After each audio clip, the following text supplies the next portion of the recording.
Sveiciens šodienā. Īstenībā man ir tāda sajūta, ka pagājis no iepriekšējā raidījuma ir ļoti maz, jo mums sanāca mazliet tāda ķibelīte ar palaišanu. Es nevarēju ielādēt savā telefonā visu to failu. Un, attiecīgi, iepriekšējais raidījums ir gaisā tikai kādas 4-5 dieniņas. Bet šodien liekam jaunu bildi iekšā, un šodien pie manis ciemos ir Līga. Es teikšu Lugo, jo man bail sajaukt pilno uzvārdu, un tāpēc es teikšu Līga Lugo. Kā es tevi iepazinu, kā Līga Lugo? Sveiki! Kur ir trešā bērniņa gaidībās, un šodien mēs runāsim par bērnu tēmu vairāk, kā tas ir, kad ir mazas starpības bērniem, bet tās ir apzinātas un plānotas mazās starpības. Un, tā kā stāsti. Tu šobrīd gaidi trešo bērniņu. Jā, esmu pusceļā. Pusceļā tas jau ir tāds, Esmu pusceļā, jā, ļoti gaida, un visa mūsu ģimene gaida. Un tev ir pastāsti par iepriekšējiem bērniņiem. Mēs aizkadrā jau runājām, bet stāsti tagad. Jā, man ir 2 bērniņi. Man ir puika, Lūkas, viņam ir 5 gadi. Un arī Lūkas. Jā, sveiciens visiem Lūkas visforšākie. Vai ne? Un meitiņa Izabela, viņai ir 3 gadi. Cik skaisti. Es zinu, ka manai māsai ir sapņu vārds par viņas nākotnes meitiņu Izabela. Man tas arī ir sapņu vārds no bērnības. Man bija Lelle, kuras nosauc Izabela, un es zināju, ka tad, kad man būs meita, es viņu nosaukšu par Izabelu. Un sapņi piepildījās. Tieši tā, man bija meita, un es viņu tā nosaucā. Un vīrs piekrita, viņam arī ļoti patīk šis vārds. Un, jā, ļoti skaisti. Tiešām. Es tiešām kādus vismaz 30 gadus esmu par Izabelu domājusi. Reta, tā sanāk, ka tev arī ir vārdi nākuši pirms bērniņa, ja? Vai Izabelai, jā. Par Lūkasu, Lūkas atnāca jau gaidību laikā, teiksim tā. Jā, bet tāpat pirms mazliet bērniņa. Pirms, jā, bet ne tik no bērnības, ne. Nav tā bijis, ka piedzimst bērniņš, un tad visi sēž un domā, kā varētu nosaukt. Tā gan nav bijis. Man arī tā nav bijis, man arī visi vārdiņi atnākuši ir pirms bērniņiem. Un tagad jau arī tev ir vārdiņš? Ir vārdiņš, bet to es vēl neatklāšu, bet, mēs esam ar vīru jau par to runājuši, kad, ir jau kaut kas padomā. Nav vēl tāds 100%, jo mums tie vārdi it kā, kad ir, bet mēs atstājam tādu, ka tas 100% gala lēmums jābūs. Tad, kad piedzimsim, tad arī pateiksim, ka tā ir jā. Jo gadījumā, piedzimst un kaut kā liekas, ka kaut kas nav, tad citu tā kā piemeklēsim. Man īstenībā gaidot otro bērniņu, viena vecmāte ar pieredzi, toreiz mēs gaidījām meitiņu.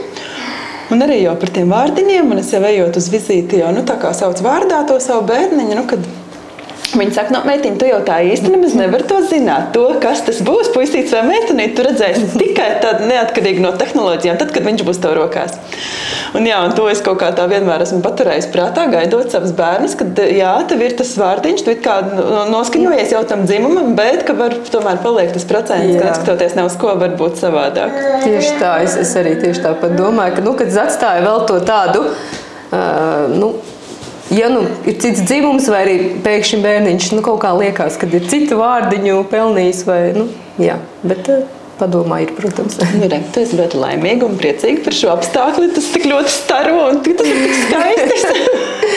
Paldies. Tas ir ļoti brīnišķīgi. Vai visa ģimene tikpat priecīgas vairāk par bērniem? Domāju, visi gaida mazo brālīti ar tādu pašu sajūsmu?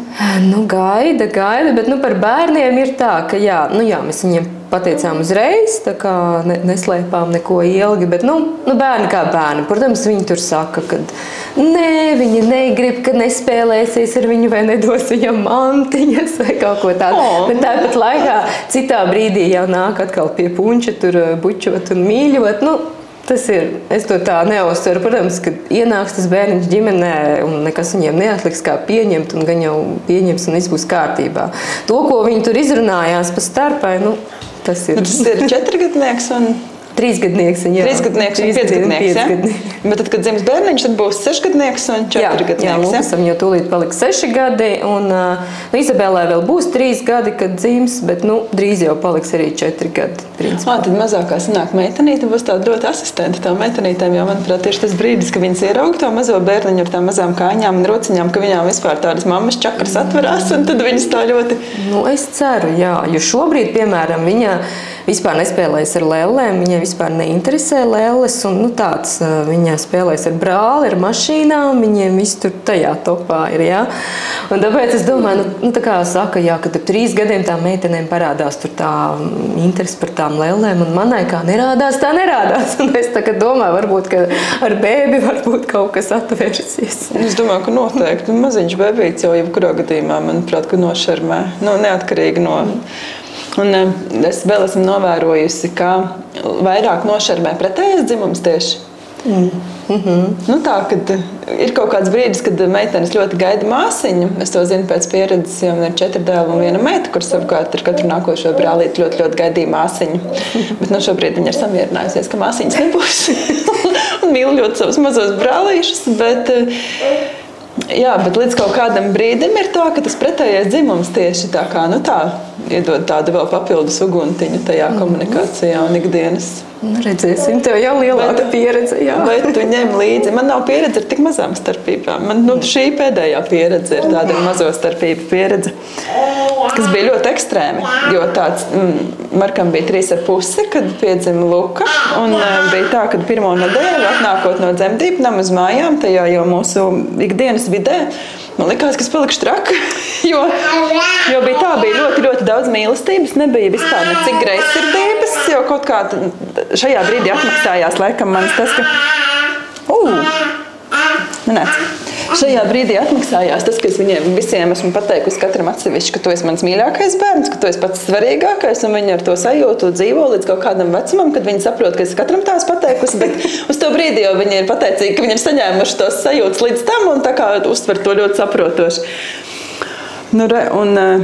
Ar visu to lielo mīlestību, tāds 3,5 gadnieks, viņš, piemēram, izdomā, es esmu virtuvē vai vānas istabā, un brālīts ir gultiņā, un viņš izdomā, ka brālīts knosās, ka man viņš ir jāatnes. Un viņš nenāk un neprasa, mamīt, vai es varētu tev atnest brālīti. Viņš vienkārši, bija 3 reizes, kad es pārtvēru tādu brālīšu nešanas mēģinājumu. Un tad man likās, tiešām tā tagad būs visu laiku, tu reāli var uzelpot tikai tad, kad tu aizved viņu uz dārziņu, to 3,5 gadnieku, un tad tu vienkārši nāc mājās un zini, ka bēbīts ir tur, kur tu viņu esi nolikusi, ka var mierīgi iedzert kafiju. Jā, un tad mēs sarunājām, ka brālīti varēs ņemt rokās, tad, kad viņš sāks rāpot. 2 nedēļas man tas prasīja tādas vienošanās un atgādinājumus, ka tas ir labi, ka tu gribi viņam, un tad arī viņam tika pirmā sosīta no mantu kastes izvilkta kaut kādu veco laiku, kas bija viņu sosa kādreiz bijusi. Un es arī nāku istabā, skatos, viņam jau ir sosa mutē, lielas acis, viņš jau kaut ko. Tā mums gāja ar to 3,5 gadu pauzi. Bet puika, un ļoti aktīvs puika, un ļoti tāds, visu laiku meklē kaut kādas piedzīvojumus. Ar meitenīti varētu būt, ka būs, ka viņi varbūt mīļi paturēs rociņu, nevis nesīs kaut kur to. Jā, man tā mazā, man 2 gadu starpība sanāk starp 1 un 2 bērnu, mums tur sākums arī bija diezgan izaicinoši. Bet 2 gadi, manuprāt, ka vēl ir tā, ka viņam it kā, pat ja būtu tā vēlme kaut kur, viņš nevar fiziski viņu paņemt. Nē, viņš fiziski nē, tas vairāk, bet, manējiem vecākajiem bija gan greizsirdības, gan tāda kā nepieņemšana sākumā māsas. Jā, pirmie 2 mēneši bija tādi. Tu baroji ar krūti savus bērnus arī? Līdz kaut kādam ilgākam laikam? Vai? Jā, principā esmu diezgan ilgi. Vecāko baroju līdz 2 gadiem, meitas nāca līdz 2 gadiem, 8 mēnešiem. Man ir līdzīga pieredze arī ar pirms Luka, abiem brāļiem. To, kuram tagad ir 8, es nobaroju gan arī līdz 3 gadiem, un to, kuram tagad ir 4, arī īstenībā ļoti tā. Un tad, manuprāt, ka tas brīdis, kad viņš tā kā redz, viņš 8-gadnieks jau vairs ne, bet tas 4-gadnieks, viņš jau ļoti labi atcerās, kā viņš bija tā prioritāte pie tās krūts, un ka viņam bija visi tie bonusi, kad tur var nākt. Un tad viņš tā baigi skatījās, un kā, šitā tagad, ja tagad bēbīts ēdīs to pieniņu, šitā būs tā. Un tas vecākais tad iztaisās par to mazāko, viņš arī grib būt tā kā bēbīts, viņš arī grib rociņās, viņš arī grib pie klēpītī, viņš arī grib pie krūts, un viņš visu tā kā grib, tā tas ir. Man tieši arī bija. Tagad tas ir ļoti arī man novērojams, kad Marks, piemēram, izdomā rāpot vienā dienā. Visus aizdev viņam uz dārziņu pakaļ, viņš man nāk rāpus. Es šodien rāpošu tā kā bēbīts. Viņš man rāpo pa visu ielu, pa visu ceļu līdz mājām rāpus. Un tad, tā, protams, viņam nav vairs tā kā ārtrāpot, kaut kādā brīdī sāk ceļa laikam sāpēt, tad viņš ceļās augšā, bet, jā, tās izpausmes, ka, atdarināt un... Es esmu tam gatava, Tā tagad būs piedzimis bebīts un tev uzreiz būs 3 bebīši. Man būs 3 bebīši un man visi būs jāapčubina, jāapmīļo, bet tāds mūsu mammu darbs tas ir. Jā, bet tas ir tik skaisti, jā, viņi tik ātri aug, tik ātri vienkārši ļoti, ļoti. Jā. Un tas, manuprāt, neatkarīgi, vai tas ir 1., 2., 3. vai 5. Tā sajūta, ka viņi tik netvarami ātri auga, tas ir vienkārši apbrīnojami. Bet tā jau arī ir īstenībā. Ir tīpaši tas 1. gada 2 izrāviens. Līdz tiem 3, līdz beidzās tas bezpilota kuģa periods. Kas, jā, bet arī tāds, jā, ātri, jā.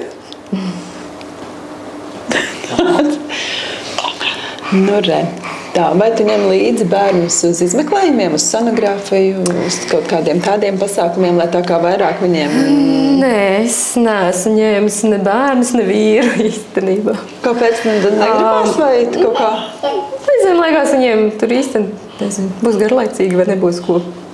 Es jau viņiem tāpat rādu, es viņiem par atbildītas pēc tam, es pastāstu un visu, bet tā līdzi kaut kā nav sanācis. Mums savukārt vienmēr bijis tā, ka mēs visi kopā gaidām to bebīti, un tad visi kopā arī gājām uz sonogrāfiju, un viņiem īstenībā ļoti, ļoti interesanti liekas tajā brīdī, kad ieslēdz sirsniņu tajā aparātā, un ka viņi sēž, viņi tā kā skatās uz to ekrānu, uz to bildi un dzird to sirsniņu, un tad tiešām tas tev iekšā tur tā skan, tas ir tā kā mūsu bebīts, kurš tagad skan pa visu to kabinetu, un tas tāds... Es vēl varu paspēt uz 3. Varbūt, ka man ir jāizdomā paņemt līdz visu ģimeni.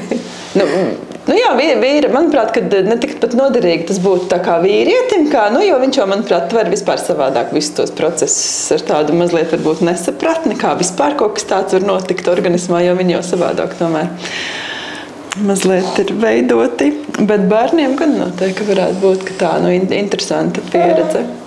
Es padomāšu, ļoti labs padoms.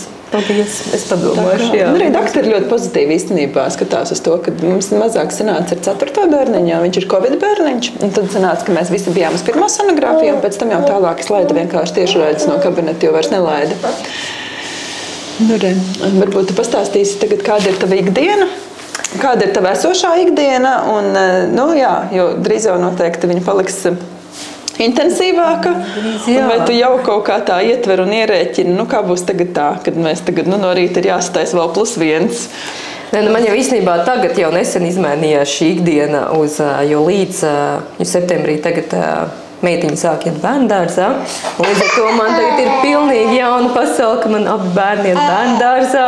Tev tā vēl nav bijis, un man tā ir šie 1. mēneši, un es tagad izbaudu to, kad es esmu viena mājās un daru visus savus darbus, jo līdz tam meita bija ar mani. Visu laiku kopā es arī strādāju, bet, principā, man strādāju kopā ar bērnu, un bērns vienmēr visur līdzās, un tas ir citādāk. Un tagad no septembra es baudu tādu kā... Atpūties no tās 100% uzmanības, kas ir neatkarīgi no tā. Tagad man pirmo reizi ir tā, kad man abi bērni ir dārziņā, kad abi bērni ir kaut kur citur prom, un ka man ir brīdis sev. Tas ir tik kaifīgi, man ir tik liels prieks, ka tev ir izdevies arī šo momentu noķert visā tajā. Drīz jau atkal mainīsies, protams, kad būs atkal zīdēnītes, tad atkal būs visa 100% uzmanība tam. Bet tad būs tas menedžments, kad, protams, būs abi vecākie bērni, visur jāvadā uz bērnu dārzu, uz pulciņiem, visu ikdiena. Bet tas vēl pavasarī būs. Pagaidām es baudu šo tādu saucamo tādu salīdzinošu brīvības tādu posmu. Jā, bet tā ir. Tas ir ļoti foršs posms. Tas ir arī tas posms, kāpēc man starp plānotiem bērniem ir tie 5 gadi. Jo tie 3 gadi ar pirmo sanāca, kad viņš aiziet dārziņā. Un tad īstenībā tie 2 gadi, kas sanāca līdz māsiņai, tā vien bija, kā man bija tas... Es biju atzērusies atkal to brīvību un to bez tās 100% uzmanības. Un tā īstenībā katru nākamo arī, kad 5 gadi tāpēc, kad tas... Jo tajā brīdī, kad tev aiziet nākamais bērniņš dārziņā un atkal tev parādās tādi nebijuši bonusi, ka tu vienkārši esi pati par sevi un tev nav nevienam par to nekas jāmaksā. Piemēram, tieši šobrīd, lai es aizietu kaut kur pati par sevi, es skaidri zinu, ka man tie 5 eiro stundā. Un tāpēc es neeju nekur pati par sevi, un mēs visi tā kā, nu, daram kopā maksimāli, cik vien var. Protams, ir kaut kādas reizes un kaut kādi darbiņi, kuras nevar ar viņu kopā būt. Bet es jau zinu, ka es ļoti, ļoti novērtēšu to septembrī, kad viņš ies dārziņā. Ļoti, ļoti novērtēšu. Man arī ir tā, ka dārziņš ir no 1,5 gada, un viņi tiek viens ar otru prioritāti jau tajā silītes grupiņā. Protams, sākumā tā nav pilna diena, bet pieredze ir ļoti brīnišķīga, gan ar dārziņu, gan ar visu to, kas tur notiek, un viņi jau pierod pie tā dārziņa, pie tās atmosfēras, ejot uz pasākumiem pie lielākiem brāļiem, un īstenībā jau pat ir tā, ka viņi jau grib palikt, viņi nevar sagaidīt, kad tad varēs arī palikt un paspēlēties. Jā, man ir atkal, pilnīgi cita pieredze, jo starp pirmajiem abiem bērniem bija 2 gadu starpā, un vecākais, Lūks man negāja bērndārzā, līdz ar to piedzima zīdainītis, un es biju mājās ar abiem bērniem, ar zīdaini un ar 2-gadnieku. Un, tas ir tāds sarežģītāks posms. Nāk, kad jāmenedžē uzreiz ir tie abi bērni, un abiem vajag uzmanību, un abiem vajag visu, un tikai pēc tam, vēl pēc gada, tikai pēc tam palaidu dārziņā. No 3 gadiem, Tad viņam jau bija 3 gadi, tad viņš aizgāja, un tad es paliku ar mazāko bērnu vienu. Es arī pirmā palaidu 3 gados, un tad man likās, vai tikai nav par ātri. Tā sajūta, kad negribās viņu vēl mest tajā visā. Bet kaut kā, laikam, tomēr nav par ātru. Tie 3 gadi noteikti nav par ātru, un mierīgi arī, manuprāt, kad ja bērniņš ir pats tā kā par, un nav tā, ka tiešām tie ir. Es esmu ļoti laimīga par to, ka man nav bijis ne ar vienu tā, ar pirmo tikai ar tajos 3 gados, ka viņš tiešām paliek raudādams un tur plēšās un ārdās. Un es pirmo laiku palaižot pirmo bērnu dārziņā vispār sēdēju pie dārziņa kafēnīcā, un laiku pa laikam zvanīju uz grupu, vai nav jānāk pakaļ, vai tiešām. Un, protams, ka nebija neviena tāda reize, ka man pateica, nē, nāc pakaļ, vienmēr pateica, viss jau ir kārtībā, jau ir nomierinājies, viss ir labi. Bet tā ir ļoti tāda sāpīga pieredze, jo tik ļoti žēl ir atstāt to bērnu. Tad tu sāc izvērtēt vispār, vai tev vajag viņu tur atstāt, vai tas tavs, ko tu gribi darīt, ir tik svarīgi, lai viņš tā kā palikt raudādams tajā dārziņā. Bet tas ātri pārgāja par laimi, un ar nākamajiem nav tā. Protams, sanāk kaut kādi dažādi rīti, un varbūt kāds niķītis kaut kur iespraucās, bet tas noteikti nav tāpēc, ka nav vēlēšanās palikt dārziņā. Tas ir cits iemesls, kāpēc tas niķis tur parādās kaut kādu brīdi. Jā. Kāda tev ir pieredze pirmā dēla palaišana dārziņā? Mēs viņu palaidām, viņam jau bija 3,5 gadu, un īstenībā ļoti veiksmīgi, nebija tā, viņš nav tāds bērndārza fans, teiksim tā, ja es viņam jautātu, tu gribi palikt mājās vai bērndārzā, protams, viņš izvēlētos mājās. Jā. Bet tāpat laikā, ir ok, viņam bija ok. Viņš arī bija pietiekami, pietiekams tas vecums, un viņam bija interesanti. Viņam patīk tās nodarbības, kas notiek.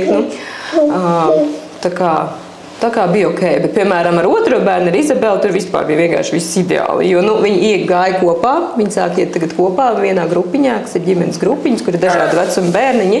Līdz ar to viņiem ir iespēja iet kopā, un tur vispār nebija pat nekādas adaptācijas nepieciešamības vai kas. Viņa ar brāli ir gatavi iet jebkur, jo viņi ir labākie draugi, un viņi tur. Viņi ir kopā, tā kā meitai bija pavisam viegli. Dēlam bija tā, ok, bet nebija tik ideāli kā meitai. Bet nebija tā, ka tu palaidi meitiņu, ka dēls tā kā lielākais un kā brālis lielais, un tā, ka viņš tak uzņēmās to rupu par to māstu grupiņā. Tad viņam arī tāds arī savādākas emocijas ejot. Jā, viņam īstenībā pat pašam arī šobrīd ir pat daudz vieglāk iet uz to dārziņu, jo agrāk pirmie 2 gadi, kad viņš gāja viens pats uz dārziņu, tad bija tādi, kad negribu vai kaut ko tur tā, kaut kas nepatīk, bet tagad principā nav vairs tādu sūdzību, jo viņam taču tā māsa tur ir. Tur jāvaktē un tur jārūpējas par viņu, viņš jau nevar, viņam tagad tāda atbildība. Cik tas ir forši, īstenībā vispār lielie brāļi ir tik forši. Jā, man pašai ir lielais brālis arī, un starp citu mums arī tieši 2 gadu starpība ar manu vecāko brāli, un es kaut kā arī, nezinu, laikam varbūt no tā ietekmējos vai iespēdojos, ka es arī tā gribu. ja mums arī ar brāli ir ļoti foršas attiecības, mēs tā kā gan bērnības draugi, nu, protams, visādi kašķi un strīdi, un tas viss ir normāli, bet arī tagad pieaugušā vecumā mēs tāpatās arī esam arī labākie draugi, un es arī vienmēr esmu gribējis, lai maniem bērniem arī tāda maza starpība, 2 gadu brālis ar māsu, un ka viņi arī ir tādi kopā. Jā, tas ir forši, ļoti forši. Manam brālim ar māsu sanāk lielāka starpība, tie 5 gadi. Protams, šobrīd katram ir savas intereses, bet es domāju, ka vēl pieaugot, tas izlīdzināsies, un tāpat, nu, ir tā. Nu, man nav vecākais brālis, es esmu vecākais un pirmais bērns saviem vecākiem, bet man vienmēr ir gribējies lielo brāli, nu tā, kad, jā, kad. Tā kā, nu, re, tā, nākošais mans jautājums. Nu, drauciņi, tu arī gribi runāt, jā? Tu arī gribi runāt. Gribu aktīvi komunicēt. Jā, šitā. Nu, re. Nu, re. Nākošais jautājums man būs par attiecībām. Nu, re. Es pati piekrītu šai teorijai īstenībā diezgan, ka pāri attiecībām bērns nav saliedējošais faktors, bet gan galvenais izaicinājums. Nu, tā, re, kā ir jums? Vai nav tā, ka, vai es sapratu, ka jūs tā kā vīrs arī ir par 3. bērniņu, kas ir diezgan liels retums, manuprāt, ka mūsdienās, manuprāt, ka vīrieši ir egoistiski un ka viņi tā kā, varbūt bieži ir tā, ka piekrītam vienam bērnam, un tad, tā, ka, un arī tad iegūst pieredzi, tāda kā varbūt mazliet slikto pieredzi, kad ar visiem tiem tad vairs negrib nākamajiem piekrist, vai ne? Jā. Es tā saprotu, ka jums ir tā, ka tas ir jūsu kopīgs lēmums?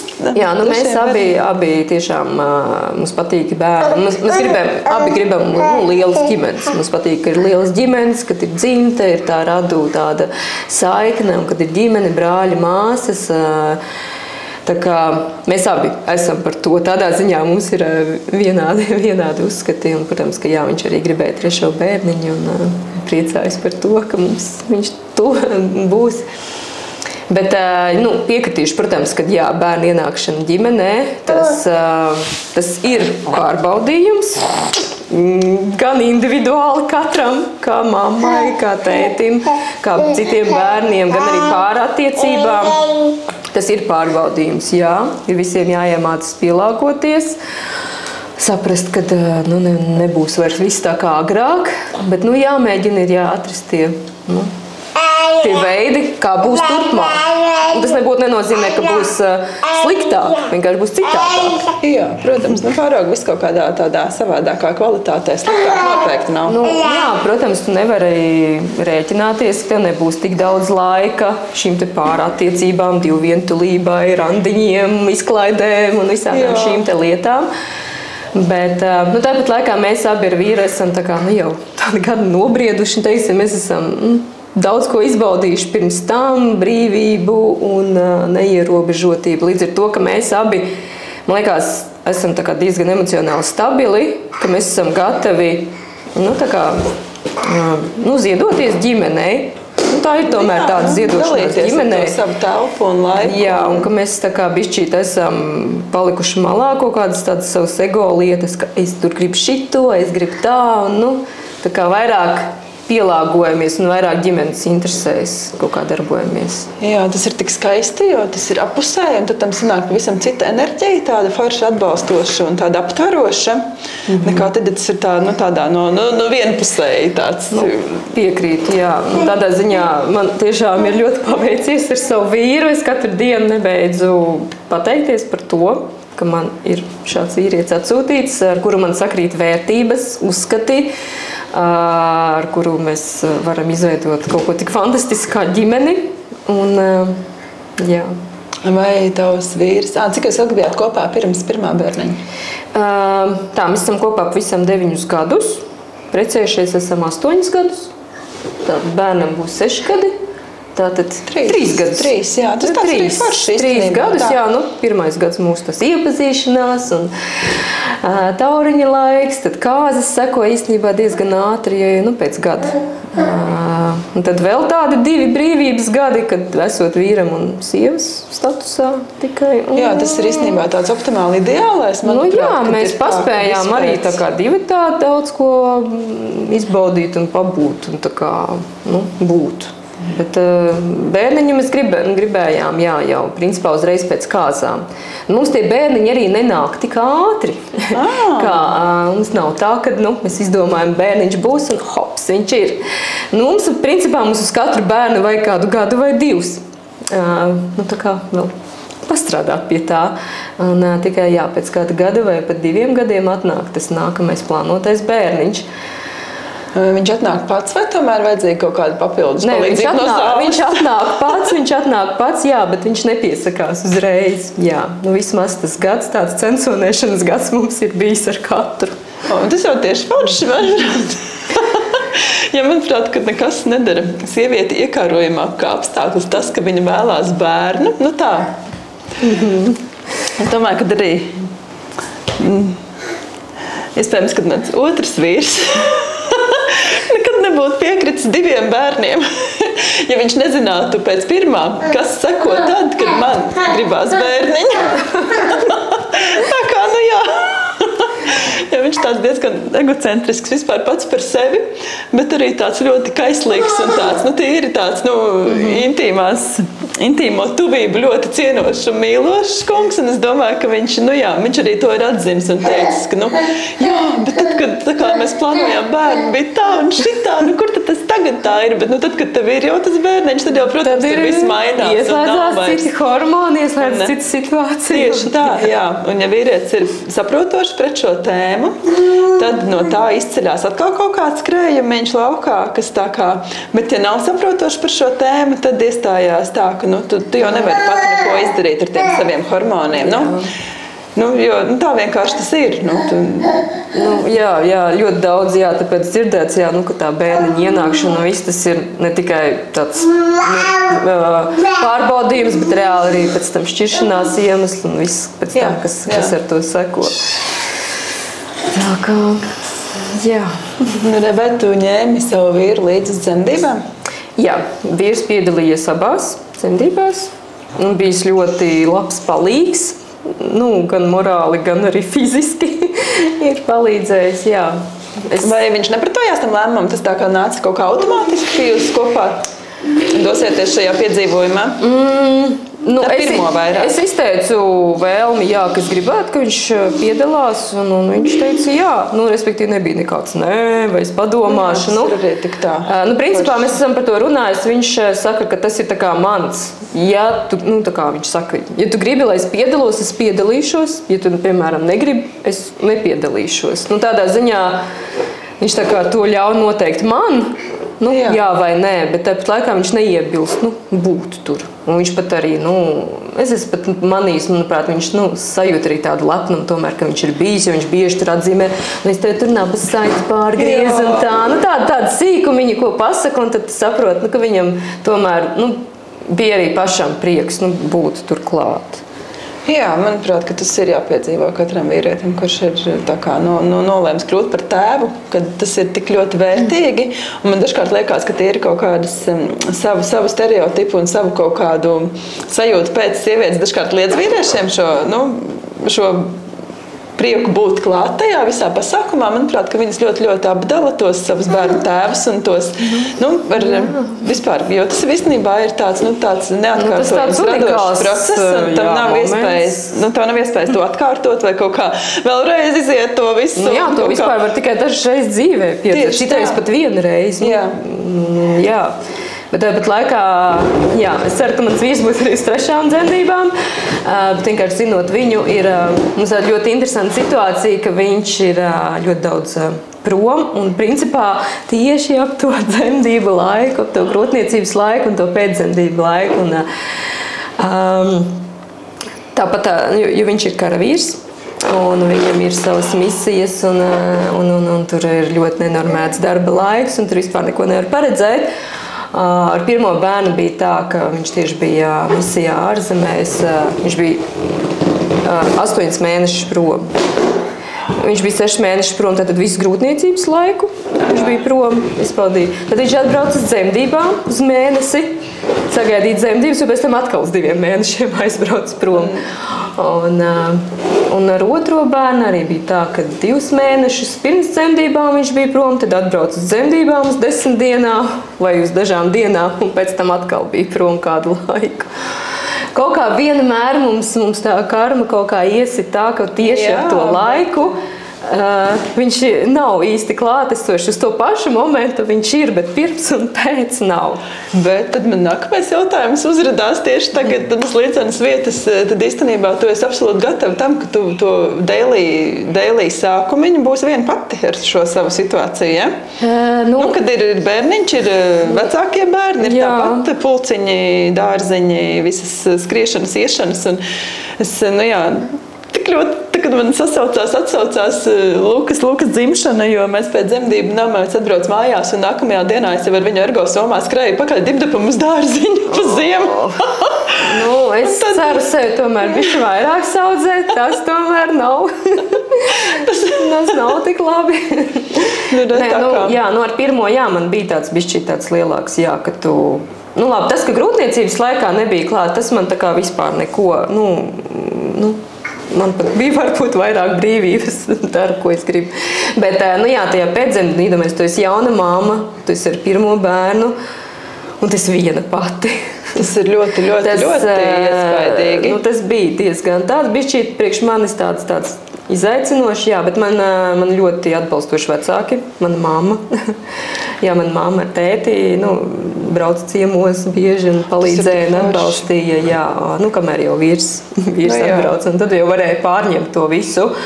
Un tad, kad otrais dzima, tad man bija 2-gadnieks mājā, tad mana mamma vispār atbrauca. Mana mamma dzīvoja pirmās 2 nedēļas ar mums, lai es varētu būt vairāk pa gultu ar mazo, lai sev saudzētu, un viņi tikmēr tur var iziet ar vecāku ārā. Tas ir tik, man tā liekas, ka nav augstākas vērtības, kā šāda te palīdzība atbalstoša. Ļoti novērtēju savus vecākus, kuri vienmēr iesaist. Tāpēc arī plāns B vienmēr ir, ja vīrs gadījumā būs prom, tad atkal mani vecāki, protams, ka man noteikti varbūt padzīvos kādu laiku ar mums tās pirmās nedēļiņas. Bet man vecākais dēls ir karavīrs, viņš ir profesionālajā dienestā. Tā kā nolēmis absolūti ar visām 4 savu karjeru virzīt šajā jomā. Tā kā man sasaucās tas, ko tu stāsti par tām misijām. Kā sieva palaida savu vīrieti, tad viņa tajā, Bet viņa īstenībā arī ir tā taču arī noteikti vīrs, ka viņš ar to dzīvo un elpo, ka tas ir tas viņa. Tas ir viņš. Jo, manuprāt, savādāk tas nav iespējams. Viņš ir karavīrs, visā savā būtībā, visā savā domāšanā, visā. Tāpēc tur nav tāds jautājums, ka es tev nelaidīšu vai kaut ko aizliekšu. Tas vispār ne. Es zinu, kas viņš ir. Es to zināju, kad es ar viņu iepazinu. Es zinu, kāds ir viņa dzīvesveids, ka viņam jādodas visādās misijās uz ārzemēm, uz nenoteiktiem laikiem un jādara viss kaut kas. Un es to pieņēmu tāds karavīrs sievas liktenis. Jo karavīra mammas arī, bet man tāpat katru reizi, jo es saprotu, ka tagad, jo viņš tālāk iet, jo vairāk būs šo te, kur viņš vienkārši aizdodās nezināmā virzienā uz īsti nenoteiktu laiku. Un man jau kā mammai ir tik ļoti grūti, varbūt, man ir ļoti liels prieks, ka viņš ir sevi atradis kā vīrietis, kur izpausties un kā piedzīvot sevi. Bet man kā mammai, sažņaudzās tā sirsniņa, un tad es ļoti, ļoti labi iedomājos, kā ir sievai, tas ir ļoti, ļoti izaicinoši. Tā tas ir, bet viņi jau tur nebrauc puķis liet. Protams, viņiem ir arī tur tā ļoti liela slodze, un bija tā, ka, piemēram, uz 2 dzemdībām Izabeles, bija tā, ka viņš bija arī prom, bet viņš teica, uz dzemdībām viņš brauks, un man sākas naktī dzemdības, es viņam zvanu, un viņš brauc uz tām dzemdībām, un tur mēs tikāmies. Bet cilvēks arī iepriekš, viņš 2 diennaktis nebija gulējis, piemēram, un viņš jau arī un tad, kad piedzima un viss atlēt, es vienkārši saku, ej paguli, un es palieku ar zīdēnu, viss kārtībā. Un vienkārši, kad tu saproti, ka cilvēks tur ir milzīgā slodzē. Tas nav tā. Tas tā ir. Nu, tad īstenībā tagad arī tev tāda diezgan izaicinoša pieredze kaut kādā brīdī stāv priekšā. Bet šī ir 3. reize. Es esmu gatava visam. Es esmu gatava, ka viņš var arī nebūt klāt. Tā kā es esmu pilnīgi ar to mierā. Bet tev ir plāns B, ja viņš netiek uz dzemdībām, tu ņemsi kādu līdzi, mammu, draudzeni, vai tu tomēr... Man noteikti būs dūla. Arī, principā, arī uz abām iepriekšējām dzemdībām arī bija dūla līdz, kaut arī bija vīrs, jo arī, tā kā nebija 100% zināms, vai viņš būs uz tām dzemdībām, tāpēc man vienmēr bija dūla. Un arī uz šīm noteikti ņemšu dūlu. Vienalga būs vai nebūs. Tā kā vēl kāda papildu atbalsta persona noteikti būs. Jā. Dūla. Kāpēc dūla tieši? Nevis līguma vecmāte? Vai? Nē, ir arī līguma vecmāte. Jo, sanāk, es savus bērniņus abus divus, un cerams arī 3. laidīšu pasaulē, radību mājā Harmonija, kas nav stacionārs, bet tas ir tāds kaut kas pa vidu starp mājdzemdībām un stacionāru. Un tur, protams, tikai ar līguma vecmāti. Tur citādi nekā nevar vispār būt. Kāpēc tāda izvēle? Tagad jau jo pārbaudīta vērtība, bet ar pirmo tieši. Tāpēc, ka man ļoti bail no slimnīcām. Nopietni, man ir bail no ārstiem, man ir bail no slimnīcām. Vispār tajā vidē, kad es ieju slimnīcā, man tā kā viss, pat ja es eju ciemos pie kāda, nesaistībā ar savu veselību, vienkārši man tā vide, es nezinu, tas ir kaut kāds mans, ka es nejūtos komfortabli. Un es zinu, ka dzemdības ir par drošo vidi, ka tev jāatslābinās kaut kas viss. Un es vienkārši zinu priekš sevis, ka slimnīcā es to tā nevarēšu.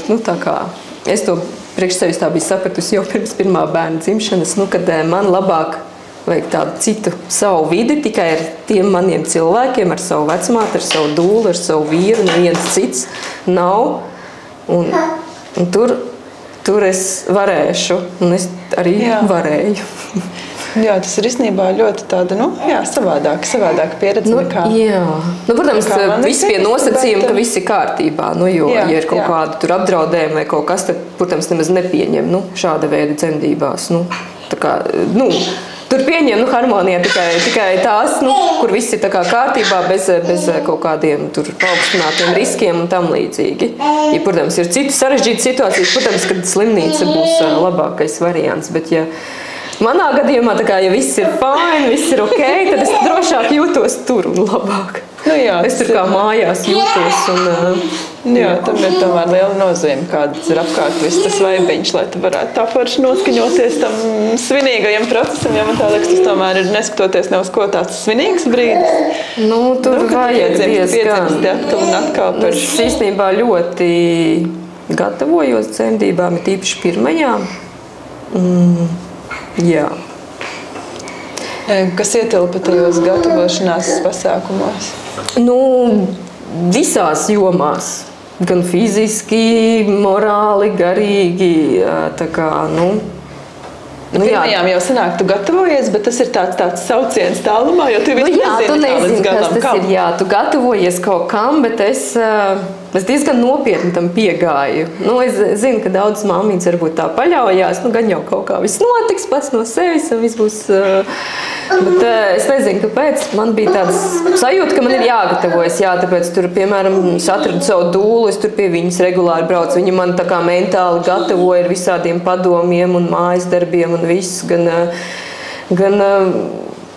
man tas viss ļoti palīdzēja. Principā man ļoti palīdzēja tas, ka es gatavojos dzemdībām.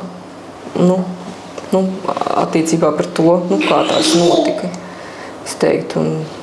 Labi, tagad 2. un 3. varbūt es mazāk gatavojos, es jau zinu, kas tas ir un kā tas viss notiek, bet pirmajām es tā kā uz darbu bez maz vai tā, šodien tā, ko es pirmajām man bija līdzīgi, ko es darīšu tā, tad man ir obligāti tur jāpavingro, tā man ir jāpastēpās, tā man ir tur jāpameditē, tad man tur ir jāsazinās tur ar savu dūlu par mājas darbu un tā. Tā kā riktīgi nopietni es tā piegāju.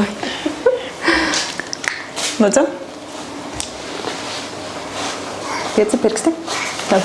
Jā, īstenībā. Ar pirmajām es arī ļoti nopietni. Toreiz nebija dūles, tas bija pirms 19 gadiem. Bet, laikam, uz to brīdi mums bija līguma vecmāte, mums bija dakteris, mums bija dzemdību namā, gan mēs dzemdējām, jo mēs tur blakus arī dzīvojām netālu, un es biju norezervējis visas iespējamās ekstras, ko varēju uz to brīdi dabūt. Man bija bumba, man bija duša, man bija vanna. Pilnīgi absolūti visu es biju paredzējusi. Kas varētu būt vajadzīgs tajā procesā? Man bija pilns somers svecēm, ar kaut kādām masāžas eļļām, ar mūziku, ka vienkārši mēs tā kā tādā ceļojumā pārgājienā uz to dzemdību namu devāmies. Nekas. Nenoderēja vispār nekas, jo pirmais bērniņš, man visas dzemdības ir diezgan ātras bijušas, bet arī pirmās tā skaitā bija ļoti ātras, un mēs aizbraucām un nepaspējām pat to somu atvērt, kā viņš jau bija piedzimis. Wow. Jā, un tad es attiecīgi, gatavojot sevi nākamajām dzemdībām, ietvēru to aspektu, ka man vispār nekas nenoderēja no tā visa, kas man bija. Vecmāte noderēja. Bet viņi arī atsteidzās tikai procesā jau, jo viņi domāja, ka tik ātri nebūs, cik ātri tas bija. Tas ir ļoti labi. Jā, un tad gaidot katru nākamo bērniņu, es īstenībā vispār nepievēršu nekādu uzmanību nekādiem gatavošanās procesiem. Es jau tad sapratu, cik ļoti maz ir atkarīgs kaut kas no apkārtējās situācijas un vispār no visa, kad īstenībā tas viss ir, ka tu visu jau zini. Un tad gaidot nākamos bērniņus, es īstenībā, biju es, situācija un visu, un tad, bija vīrieši. Vīrieši, bērnu tēvs gan man tā kā gribējās līdz dzemdībās, jo tas tomēr ir tāds neatsverams tāds. Viņš jau tomēr tevi jūt savādāk nekā draudzene dūlu mediķis, jo tas jau tomēr arī viņa projektiņš. Un tad, attiecīgi, tur kaut kādas sinerģijas saslēdzās. Un arī ar 5. Es domāju, ka šis ir gan finalība. Es šo vārdu vispār nelietoju vairs kopš kaut kāda, jo viņš sagriežās pret mani ļoti ātri un tā ritīgi. Tā, ka tu patiesi nekad, tad tu skaidri zini, ka tas būs tā un ļoti konkrēti. Tāpēc es nelietoju vairs vārdu nekad, jau ļoti daudzus gadus. Bet, nevar jau zināt, katru reizi jau tomēr tāpat katras dzemdības ir savādākas, katra grūtniecība ir savādāka. Es esmu pateicīga, ka visas man no viņām ir bijušas salīdzinoši ātras, laikam intensīvākās bija 4. Kad es bišķiņu pabaudīju uz 10 minūtēm, kā būtu, ja ievilktos, uz 20 minūtēm. Un sapratu, ka es esmu tik laimīga un pateicīga, ka man nav tā bijis. Jā, bet savādākas gan viss ir bijušas savādākas. Gan savādākas sajūtas, gan pat liekas, kas tur var būt. Tīri tehniski savādāk, bet ir pat kontrakcijas, tu jūti savādāk katru reizi. Jā. Man atkal pirmās 2 dzemdības, var teikt, bija ļoti, ļoti līdzīgas. Tā kā varbūt ne 100%, bet principā viss tas process, viss bija ļoti, ļoti līdzīgi. Man ļoti savādāk. Man pēdējās bija ļoti līdzīgas 2. Tur man pilnīgi sasaucās pat nianses, tāpēc es zināju, kā būs, jo es jau tā kā paredzēju uz priekšu, kā ir bijis. Man kaut kā ritīgi saslēdzās uz atpakaļ, jo man meita piedzima mājās. Tas bija vispār tik ātri. Nē, nepaspējām. Wow. Mēs nekur nepaspējām. Tas bija burtiski 15 minūtēs viņa bija klāt. No tā brīža, kad nebija nekādu sajūtu līdz tam. Kā tas ir? Es atvēru acis, aizgāju uz labierīcībām, atnācu atpakaļ, apsēdos divānā un es tā kā vīram saku, kad ir jādodās. Es jūtu, ka ir jādodās. Un tas bija ļoti agrs rīts, viņa piedzima 5 no rīta, viņš jau tur kaut ko ar kafiju, kaut ko tur par to somu, ko mums vēl vajadzētu paņemt, un es sēžu tā divānā, es viņam saku, mums ir tagad jādodās. Tagad viņš pagaida, tūlītās es jau zvanu, kur es jau runāju, ir tā kā, atrodu palīdzību, un viņa arī, laikam, nesteidzās, jo aizvest grūtnieci uz dzemdību, laikam, nav augstākā prioritāte. Un tad finālā viss tas pasākums bija tāds, ka es sēžu tajā krēslā un es jūtu, ka man dzimst bērns. Un es tajā brīdī, kad es viņam saku, ka nebūs kafija, kad, tagad viņa dzimst. Viņam bija vēl jāpieņem, varbūt. Jā, viņš arī pieņēma. Viņš paceļ acis un viņš ierauga, ka viņa tiešām dzimst, un viņš vienkārši atnesās. Mums bija tāda studija, tik viesistaba ar virtuvi, viņš atnesās no tās virtuves, un tieši tajā brīdī, kad viņš pieskrēja man klāt, viņam vienkārši rokās ieslīdēja meita. Jā. Wow. Kolosāls stāsts. Jā, un tad viņš bija piedalījies pirmā bērna dzemdībās, līdz ar to viņš 5 gadi bija pagājuši, bet viņam tā kā laikam tās iemaņas nebija zudušas, kā viņš pēc tam stāstīja, tās savas sajūtas, kā tas ir, ka tev vienkārši iekrīt klēpī bērns. Un es savukārt sapratu, ka tajā brīdī laikam, tu vispār neko nevar noteikt. Jā, tu vari pirms, tu vari pēc visu darīt, bet tieši tajā pašā procesā tu vispār esi mess un melns. Nu, tā, ka nav tā, ka tu vari ietekmēt apstākļus. Fantastiski pieredze ir. Nu, tā kā jā, ar meitu man gadījās tā, un tad mēs braucām, tad jau atbrauc arī ātrās palīdzības brigāde, un tur bija felšerīts ar drabošām rokām, kas īsti vispār nesaprata, kas ir jādara. Tad vīrs tad pagaidi, tad tos instrumentus, viņš tur sasprauda to nabu, un tad mēs braucām jau ar bērnu rokās uz dzemdību nabu. Bet tieši tajā rītā, es nezinu, laikam bija kaut kas vispār atmosfērā, jo es aizbraucu jau ar bērniņu, un vēl vienu grūtnieci bija atbraukusi arī tieši tajā pašā rītā arī jau ar bērniņu, kas bija, netīšām piedzimis mājās. Tā kā, jā, un tas bija tāda interesanta sajūta man. Un pēc 5. dzemdības man arī sākās tieši tāpat. Un tas bija tāds, ka tev vienkārši noiet ūdens, vienkārši zibenīgā tādā, pilnīgi ar tādu tā kā šamponiešu korķis atverās ar tādu padings un visu, un tās ir 15 minūtes, un viņi bija klāti. Un šoreiz man bija līdzīgi, bet tas bija savādākā situācijā. Es biju viena pati, man bija meita tikai mājās, jo puiši tieši bija aizbraukuši pie sava tēta. Tieši tā, viss forši sakrita, ļoti forši. Viss sakrita, viņš zināja, kad jādzimst, kad būs viss perfektākais. Un es saprotu, ka ir pēc tā scenārija pirmā, jo pārējās dzemdības bija savādākas, un es jūtu, ka viss, kad man ir reāli 20 minūtes, un viņš būs, lai vai kur es būtu, viņš būs. Un tad, sazvanīju ātro palīdzību, diezgan ātri atbrauca, bet izaicinošākais laikam man bija šajā brīdī komunikācija ar to dakteri, kur es jau stāvu tādā, cik es tur varēju, es saģērbos, es stāvu jau tādā gatavībā, ka es tūlīt braucu, uzvilku, kas bija tāda garu klēti, jo es jau zināju, ka man nebūs laika tur neko pārvilkt, ka kāda es esmu, tā viņš arī dzims. Un es stāvu, un viņi tā kā sanāca, ka tajā dzīvoklī, kur es biju, tieši tajā brīdī bija tādas trepes uz augšu. Un viņi atver tās durvis tie ātrās palīdzības brigādi, un es stāvu jau augšā, jau gatava, jau pasi padusē, un viss tas, kas man tur līdz bija vajadzīgs.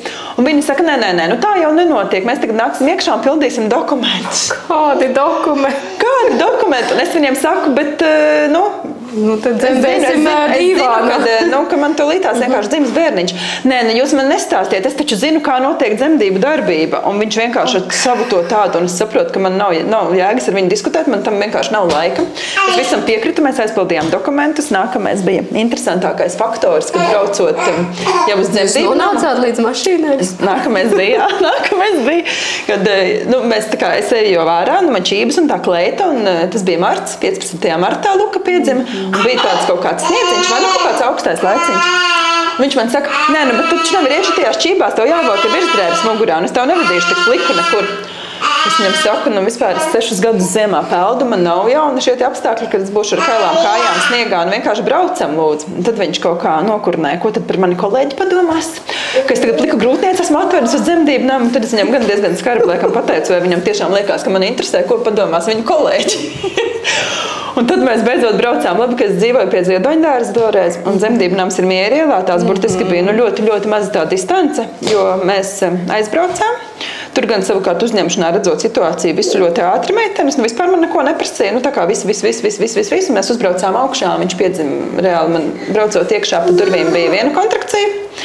Tad es fiks sapratu, ka vecmāte ir ļoti forši man trāpījusies, ka mums ir baigi labā saskaņa un ka viss būs ļoti labi. Tad man tāds uznāca tāds atslābums, kad es sapratu, ka viss būs labi. Tad viņa man ieteica, mēs iesmējām par apstākli, kad es atkal tur esmu gadījusies, jo es ar 4. bērnu atvadoties teicu, ka es vairs tā kā viss, ka man viss ir izdarīts, kad es vairs uz šajiem nebraukšu.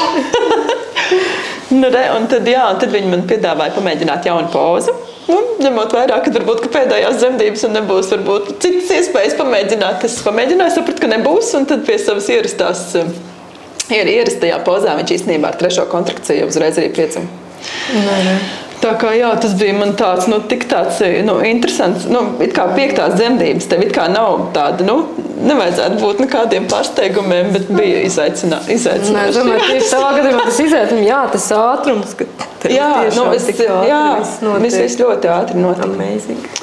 Tā kā, bet savukārt ar 3. un 4. atkal bija bišķiņ savādāk, bet arī ātri. Bet savādāk, bet tā kā, ļoti, ļoti, ļoti, bet es biju tik laimīga un tik priecīga, kad viss ir beidzies, kad es tiešām esmu paspējis, jo man tas dakteris īstenībā, viņiem tik ļoti jāmācās ar komunikāciju, tiem, kas tiešām brauc uz akūtām situācijām, un tu atbrauc, tad, kad es kāpu ārā jau no ātrās palīdzības mašīnas, tad no manis laikam viņa medmāsiņa vai kaut kāda stažierīta meitene un šoferis, viņi tik mīlīgi no manis atvadījās, kad es pilnīgi acīs varēju redzēt, ka viņiem arī viņš ir vienkārši nokaitinājis jau visu to maiņu tā, ka vairs nav kur. Jā, un tad vēl bija tā, ka tu esi jau tādā, es jau jūtu reāli bērnu starp kājām, un tajā ātrās palīdzības mašīnā viņš vēl liek man gulties un grib man sprādzēt klāt. Es saku, es nevaru. Un tad es sapratu, ka man vienkārši ir jāapguļās jau caur visu to. Es nevaru, lai tikai mēs ātrāk nonākam dzemdību namā un vienkārši, lai viņš tiešām nepiedzimst tajā mašīnā, jo savukārt ar visu to viņa bravurību par to, ka viņš jau visu zina, kā notiek dzemdības un kā tur vispār kas kā, man vispār nebija sajūta, ka viņš būtu gatavs tajā situācijai, ka tiešām ja būtu jāpieņem dzemdības. Jā. Ko tad viņš jā. Man vispār nebija tā sajūta, ka viņš ir gatavs kaut kādam šādam pavērsienam. Līdz ar to es tur vienkārši vienā brīdī norīju visus krumpīšus un domāju, ved tikai man ātrāk lūdzu kaut kur. Tā kā, re. Bet ņemot vērā to, ka, lūk, es gaidīju viena pati. Un man nebija jau, es jau zināju, ka man nebūs viņa tētis līdz dzemdībās arī. Es biju sarunājis, ka man draudzenes brauc līdzi. Jo, tu izvēlējies dūlu. Kāpēc dūlu tieši? Kāpēc arī varbūt ne draudzene vai mamma? Es gribēju tā kā profesionāli. Man ir cilvēku, kas saprot. Es mammu nevarētu iedomāties. Jā, viņa ļoti labi man palīdz pēc dzemdību visā šajā posmā, bet pašās dzemdībās es īstenībā nevarētu iedomāties ne mammu, ne arī nevienu no savām draudzenēm. Kaut kā, nezinu. Es nezinu, kāpēc. Man atkal bija tā, ka es sapratu, ka es nevaru to piedzīvot viena. Kad vienkārši es, lai vai cik es varbūt, nezinu, varētu daudz ko izdarīt viena, bet tieši to dzemdību procesu es sapratu, ka ka tas nebūs tā kā. Nevēlos es būt viena. Un es biju sarunājusi draudzenes. Viņas, protams, nepaspēja, bet viņa bija atbraukusi. Man bija 2 draudzenes sarunātas. Vienu es nevarēju sazvanīt, jo viņš pieteicās 2 nedēļas par ātru, un viņa tur nebija gatava tik tieši, ka būs tas datums. Otru savukārt es sakonektēju, bet viņa nepaspēja tīri fiziski atbraukt, kā viņš jau bija klāt. Un, bet tā sajūta, ka tev ir tas, ka tev ir tā aizmugura, tā bija ļoti svarīga jebkurā gadījumā. Viena, es negribētu tā kā viena arī braukt kaut kur. Man ir laikam kaut kā svarīgi, kad saucamā, kā man vīrs smējās, tāda svīta ap mani, tāda manējie cilvēki apkārt, kurus es pat esmu atlasījusi rūpīgi, un tikai tad ir tur. Tāpat kā kāzās man kā ir parasti vedēji, un mums bija arī otrs vedēji pāri, tā kā vicevedēji. Vienkārši man vajadzēja lielāku svītu apkārt. Bet tas ir īstenībā tik forši, jo dažkārt tie vedēji, tie ir tādi ļoti pietuvināti cilvēki, bet ja tev ir tādi vairāki. Jā. Tad tāpat kā, manuprāt, kad ja ir viens bērns, ir tik ļoti izaicinoši izvēlēties krustvecākus tam vienam bērnam. Tad liekas, kur tad, tā. Tā ir, jā. Laikam man patīk vairāk cilvēku apkārt, bet tie manējie, īsti nevis vienkārši kaut kādi. Nav jau nozīmes kaut kādiem random cilvēkiem, ja tie nav tavi cilvēki. Nozīme ir vispār tikai tavām vērtībām. Tas, kas ir tā kā sirsniņā, jo tāda ir tāda pievienoto vērtību.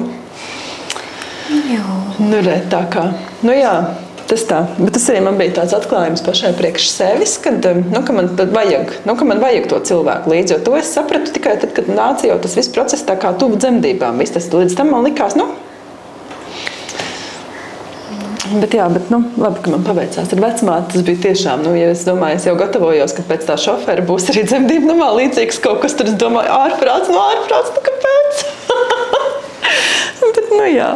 Tad vēl man nākamais jautājums par attiecību noslēpumu, jo es zinu no tā, ko mēs runājām aizkatrā, ka tev ir diezgan harmoniskas attiecības ar vīru, kas, manuprāt, vispār ir ļoti liels retums un vēl jau vairāk, ja ir daudz bērni. Kā tu to panāci? Un kā tu vispār satiki savu vīru? Vispār bija interesants stāsts tādā ziņā, ka man ir ar ko salīdzināt, jo iepriekš man bija ļoti destruktīvas un neperspektīvas attiecības arī diezgan ilgu gadu garumā, kādus 8 gadus. Es biju ļoti sliktās attiecībās. Un kā tev izdevās viņas finišēt? Un man bija jānobriest, es līdz tam gāju, kad es to varēju tā kā izbeigt un pārtraukt. Bet tas bija, protams, ļoti vajadzīgs izaugsmēji, un es izaugu, un es saņēmu savas mācības.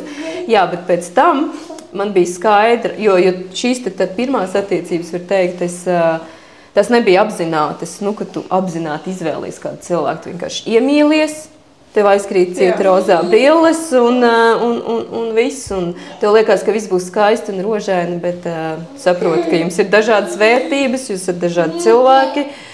Un tu mēģini kaut kā pielāgoties, bet nekas tur nesanāk. Un beigās tāpat tas viss kapitulē. Bet tāpēc tieši ar savu vīru es biju pirms vīra gadu viena, tā kā apzināti. Es ļoti daudz strādāju pie savas garīgās izaugsmes, vispār strādāju ar sevi, un es biju sarunājusi ar sevi, ka nākamais vīrietis, ar ko es būšu attiecībās, būs mans vīrs. Kad es meklēju tikai vīru, nopietnu cilvēku, nevis kaut ko tāpat, aiziet uz randiņiem vai izklaidēties, tā kā tas mani vairs neinteresē. Un tad es teicu, labāk es būšu viena, vai arī es sākšu, vai arī es atradīšu savu vīru. Un kā es viņu pazīšu? Tā kā, kā es atšķiršu? Jo bija jau kaut kāda randiņa, kaut kāda iepazīšanās mēģinājumi jau bija, bet kā es viņu pazīšu? Un es izdomāju tādu noteikumu, tā kā ne noteikumu, es izdomāju tādu pazīmi, ka tas vīrietis par mani interesēsies katru dienu.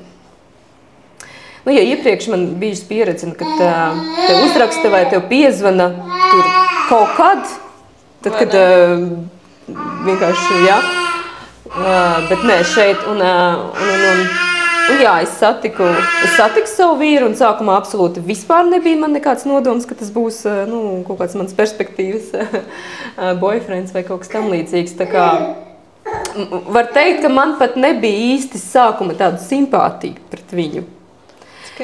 Vienkārši tā kā pilnīgs neitrāls cilvēks, mēs satikāmies vienā pasākumā, un es vispār par viņu aizmirsu uzreiz pēc tam, bet viņš man nē, viņš man uzrakstīja, un es kaut kā atbildēju, kaut ko tur sākām sarakstīties, un tad man tā kā pat īsti varbūt vēl nebija tāda simpātija, bet es nezinu, kāpēc turpināju to komunikāciju. Tad mēs satikāmies dzīvē. Arī tad man joprojām nebija vispār vēl nekādu vēlmju pret kā savu partneri. Bet pēc kaut kāda laika, mēs tikāmies un es sapratu, tas čalis, viņš interesēs par mani katru dienu. Nevis vienkārši tur čau, ko dari, virspusēji, bet viņš patiešām jautāja, kā man iet, kā es jūtos, vai es esmu paēdus šodien, vai kaut kā tiešām viņš uzreiz tā izrādīja rūpes, un tad hei, bet tas ir tas, tas ir mans vīrs. un tikai tad es uz viņu paskatījos kā uz vīrieti, un tad pamazām es patiešām viņā arī iemīlējos.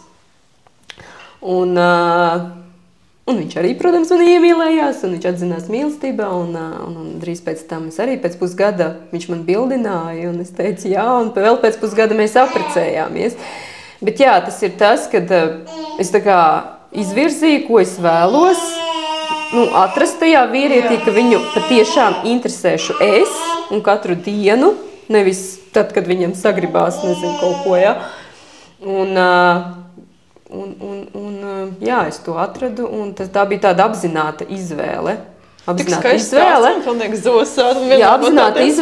ka tas būs mans vīrs, man bērnu tēvs, un tiešām es esmu ļoti pateicīga par šo vīrieti, kur man atsūtīja visums, jo viņš patiešām arī, kur mēs iepriekš runājām, viņš brauc misijās un visu kaut kur un ir tālu, bet viņš tāpatās pamanās vienmēr katru dienu man uzrakstīt vai piezvanīt, kā man iet, un viņš joprojām ir pagājuši 9 gadi, viņš joprojām katru dienu interesējas, kā man iet. Tik skaisti. Jā, bet vispār, tāds īsti noslēpums jau kaut kāds attiecība nav, bet es domāju, kas tas noslēpums? Tas, kad mēs esam, tādi gana jau tādi nobrieduši, mēs jau esam pēc 30, un mēs vairs tur, mums ir zināms abiem, ko mēs gribam. Mums ir vispār vienādas, diezgan līdzīgas vienādas vērtības, ko mēs gribam, kā mēs iztēlojamies savu dzīvi, savu ģimeni, uz priekšu.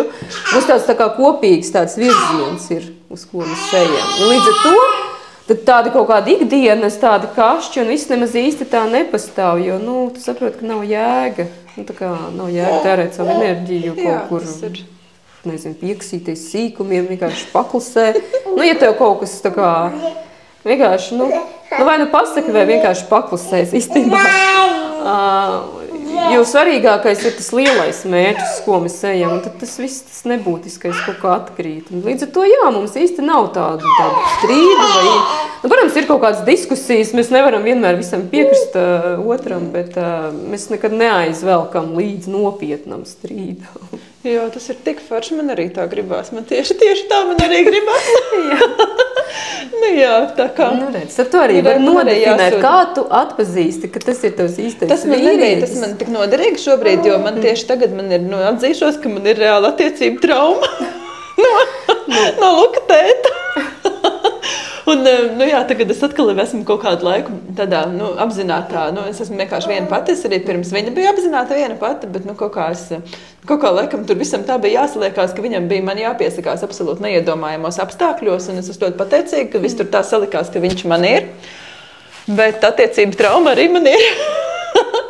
Un es tagad vispār domāju, labi, tagad ir, iet laiks, es saprotu, ka es, noteikti dibināšu kaut kādas attiecības kādā brīdī, un tad man ir apmēram jau skaidra vīzija, kādam ir jābūt tam vīrietim, bet man nebija tās, tā sajūta, kā es viņu, kā es zināšu, ka tas ir tas, jo, šo es noteikti paņemšu, man ir jāizdomā priekš sevis tā definīcija, kā es tieši sev noskaidrošu, ka tieši tas ir tas, un tad varbūt, kad jā. Varbūt, ka visam arī man beidzot atsūtīs kaut ko, kas man būs domāts izaugsmai un pieredzē, bet ilgai un laimīgai mīlestībai.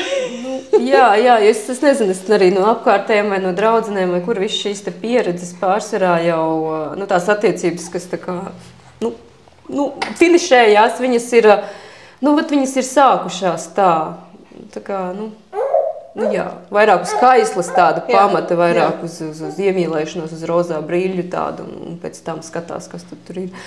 Man tādas bija pirmās attiecības, un pie kā tas noved, ne pie kā laba. Šīs atkal, bija vairāk tādas apzinātas, izvērtētas. Protams, ka tur arī ir jābūt tai mīlestībai un patikai, bet, principā tas tāds diezgan, tāds apzināts lēmums, ka vai šis vīrietis man der, vai mums ir viņa sakrīt vērtības, vai es varu iedomāties ar viņu vecumdienas kopā. Ka tur nav tikai, man patīk, un viss, vienkārši, ka tur ir bišķīt jau tāda izvērtēšana. Jā, tas ir, bet tas arī ir loģiski, nav jau tā, ka nav jau vairs 20 gadu mums, bet šitādas lietas mēs iemācamies tikai vēlāk. Tāpēc, ka mums jaunībā tā kā īsti nemāca, neviens jau nemāca attiecības, tu viņas kaut kā tur viss notiek, bet nav tādas, attiecību izglītības pirms būtu forši. Bet tas īstenībā ir tik ļoti atvērts lauks vēl pirms visiem pārterapeitiem un pirms psihologu kabineta, ka tev ir vienkārši jāiemācas, kāda ir sievietes tur loma vai vīrieša, vai kā vispār jāveido attiecības, kā tam visam jānotiek. Neviens to īsti neizstāst, un ja, piemēram, tev negadās vecāki, kuriem ir tas labais piemērs, bet gadās kaut kāds sliktāks piemērs, tad tu viņu pārņem un tur jau... Vai arī mēģina apzināti nepārņemt, bet tāpat laikā tu svaidies vispār nesaprotamās gammās tajā, jo tu jau nezini, kā ir pareizi, lai tu varētu pieņemt. Tu zini, ko tu negribi, bet tu īsti iespējams, tu vizualizē kaut kādu optimālu ideālo, bet tas arī, manuprāt, dažkārt ir kaut kur tā nesasniedzami, jo, kā es dzirdēju, draudzene man savukārt kaut kur bija dzirdējusi, ka kā tad ir, kur ir tie visi ideālie, kur tad viņi visi ir? Viņi ir ideālie, ir ar ideālajām. Tur viņi arī visi ir kaut kur. Tur viņi ir ideālajā pasaulē. Bet te esam mēs visi un arī gribās kaut kā tādu optimāli, tādu labbūtības sajūtu arī attiecībās, tā, lai ir tiešām viss, lai ir, jo es esmu sapratusi līdz šim, ka man ir ļoti svarīgi, lai būtu viegli, jautri, un ar kopīgiem mērķiem, lai nav tā, ka tev tur sanāk, nezinu, katru dienu kaut kā kopā jānolauž un vakarā jābūt priecīgam par to, ka neviens nav nogalināts. Ka lai tas viss ir tālajoši skaisti ar tādu to vīziju par to, ka tiešām Kādreiz var, nezinu, sadoties rokā jau, kad liela bērnu un bariņš ar mazbērniem un vienkārši divi tā izplēst uz Amsterdamu. Nu, kaut kā tā, lai ir tas... Jā. Nu jā, lai man svarīgi, lai es ikdienā, kā mums ir ģimene, mums ir visu, lai man ikdienā nav jātērē sava enerģija uz kaut kādiem nevajadzīgiem strīdiem, kašķiem vai savu kaut kāda viedokļa aizstāvēšanai, ka tas vispār ir, ka tu vienkārši velti savu enerģiju svarīgākām lietām. Tieši tā, jā, un tas ir īstenībā ļoti, ļoti nomācoši, tev ikdienā visu laiku ir jāizstāv katrs savs viedoklis, katrs sava doma, katrs savs uzskats un katrs sava rīcība. Vienkārši visu laiku kaut kā jāattaisno, tāpēc, ka otram liekas, ka tu visu nepareizi dari šajā dzīvē, vispār viss ir slikti. Nu, re, tā kā. Liels paldies tev par sarunu. Paldies tev, ka uzaicināji. Ļoti, jā, paldies, ka tu piekritāt nākt. Īstenībā mēs tā ļoti izrunājām, manuprāt, kad visu kaut ko. Jā. Domāju, ka atkal kādai meitenei noderēs, kas varbūt gaida bērniņu vai plāno bērniņu, vai varbūt kādai, kas nevar saņemties pirmajam bērniņam, kad īstenībā, jā, ka laiks tik ātri iet un, nu jā, jūs esat tie vai ne dzīves ziedi, mazie murmulīši. Nu, re, teikšu tev paldies, man atkal ir atbalstītāji, ding, ding, ding, man ļoti, ļoti interesanti tev būs uzdāvināt šo te no Tomija Cosmetics serumu mirdzošajā ādai. Tā kā es zinu, ka tava kaislība ir ringana. Kas arī ir ļoti... Kosmētika man ļoti patīk. Jā, bet man tāpēc ļoti interesēs tavs viedoklis par šo kosmētiku. Labi. Jo tas ir tas, kura virzienā es skatos kabineta ietvaros. Un, ir tāda sava vīzija par to, kā es gribētu, kur ko līdz man būs vairāk laika tam pievērsties. Tāpēc man ļoti priecāšos par tavu atsauksmi. Tad vēl man ir... Dāvaniņa tev no manas pašas no Spretana studijas. Noteikti tu ies uz grūtnieču fotosesiju. Tad atnāc pirms tam pēc skaista zeltaina iedeguma, kas ir ekosertificēts, ļoti dabīgs un arī bērniem grūtniecēm draudzīgs. Un tiešām meitenes nāk un sauļojās un izmanto šo pakalpojumu tieši pirms grūtnieču fotosesijām īstenībā, jo īpaši. Jā. Labi. Kad gribās bišķiņ tā vairāk uzmirdzēt. Paldies tev. Tā vēl man ir. No sieviešu radītas apģērbu kompānijas Etanna, zīda matagumī. Wow, šis gan ir šāds tonīts, bet man ir daudz tonīšu, tā kā tu varēsi izvēlēties. Un jā, ļoti tāds arī jaudīgs ar tādu foršu. Zīda matagumijas tiešām lietoju un tās tiešām labi strādā. Jā, tā kā. Tu jau redzi, kad maniem gariem matiem, ikdienā jau es esmu bizē. Jā, un kad bēbīts, tad arī biza vai copa, ja? Jo es ikdienā esmu principā bizē, jā. Bet jā, es zīda izmantoju matagumijas, lai nelūst. Un vēl es tev došu ziedus no mūsu kaimiņienes, no Floris Zanes Borēko, kas ir tādu pavisam citu vīziju par to, par ziediem, jā, pavisam. Nu, re, un paldies tev par sarunu. Paldies tev par sarunu. Paldies tev, ka uzaicinājāt, bija tiešām prieks. Mēs tā kā draudzenes varējām par visu parunāt. Jā, tas ir īstenībā tik forši, un man bija, sākus redzījums vienkārši tā, ka mēs bijām divatā un ar telefonu, tad man sanāca maziņš aeroriņš, kur vienkārši nogriezās 20 minūtes no finiša, un man likās, ak, Dievs, un zin kā tas tāds atņemts kaut kas, ko tu nevari atkārtot, jo, ja tas būs atkārtojumā, tad jau nebūs vairs tā, kā bija.